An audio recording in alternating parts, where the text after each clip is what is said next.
We are approaching World Malaria Day on the 25th of this month. One thing that for me, and I'm sure for many of you, that seems to have been brought to the fore by the coronavirus reactions is the fact that malaria is the bigger killer. Malaria has not been brought to the fore simply because it is a black man's problem. It is not a problem for the Europeans or for the Americans or for the Chinese.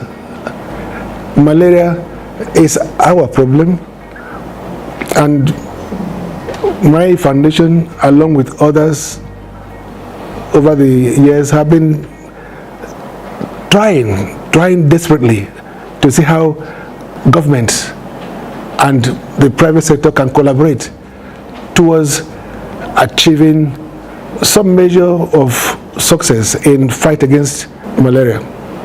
How is this going to be done?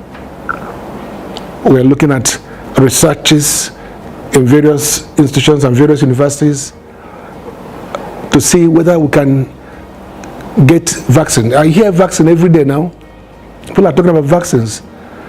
You look at, watch any news from America or Britain, Nigeria here, they're talking about discovery of vaccine for coronavirus.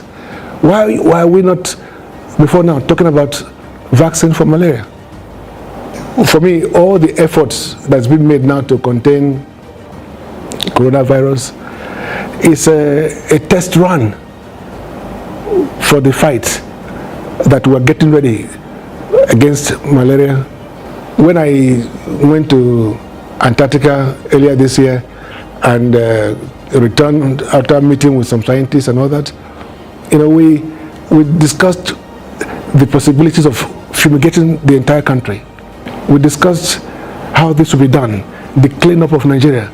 Many people were saying, oh, you can't shut down Nigeria to fumigate the whole country in 2 weeks or 4 weeks. You can't do that. You can't shut down Nigeria to clean up Nigeria. But now you know that it is possible.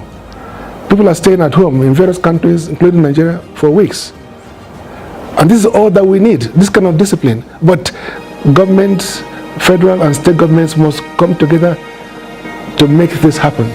You can imagine a Nigeria without malaria. You can imagine a Nigeria without mosquitoes. Of course, it's possible.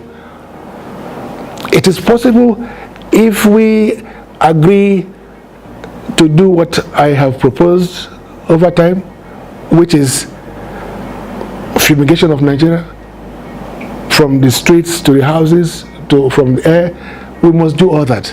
We must also go beyond fumigation. We must clean up everywhere. All the refuse dumps everywhere. We must manage them. Waste management must be taken seriously at every level. So I just feel that as we approach this Malaria Day, it is time to remind everybody that the real fight for us, Africans, Nigerians, the real fight is yet to come. That we are just using the coronavirus approach as a test run. I have no doubt whatsoever that one day Nigerians will come to realize that it is possible to have a Nigeria-free malaria. You can imagine many people are still dying, but nobody's talking about it. Many people are still dying of other ailments, but particularly of malaria. I hope that the same approach, the same attitude, the same focus that we have had on coronavirus will be brought to bear on malaria. Thank you very much. Wave Beats Music.